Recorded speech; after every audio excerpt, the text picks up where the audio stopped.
في مشهد مرعب جدا حصل النهارده الصبح. واحد ماشي بعربيته في امان الله، فجأة بوم الطريق راح مفتوح وحصلت فيه فتحة كبيرة، انهيار ارضي حصل على الهاي واي في لونج ايلاند نيويورك. حصلت قصة كبيرة النهارده الصبح على لونج ايلاند اكسبريس واي عند اكزit 49 في سافيكس كاوني. ايه اللي حصل؟ ناس كانت ماشية، فجأة الطريق راح مفتوح، واقع منه العربيات. الفتحة كبيرة جدا، الفتحة عمقها 9 اقدام وعرضها 12 قدم.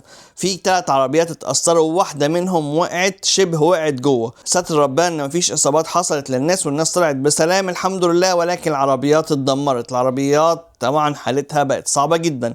هم اتقفل الطريق هناك واتقفلت حارتين من الطريق، واكيد ده تسبب لزحام مروري كبير جدا على الصبح في الراش اور. ولكن الموضوع خطير جدا، الموضوع كان صعب جدا، الموضوع كان صادم جدا، والمنظر اصلا يخض. لما تشوف العربية وهي واقعة جوه تحس ان في حاجة صعبة جدا حصلت، وتحس ان انت ممكن فجأة لا قدر الله واحد يبقى ماشي على الهاي واي والطريق يروح واقع بيه.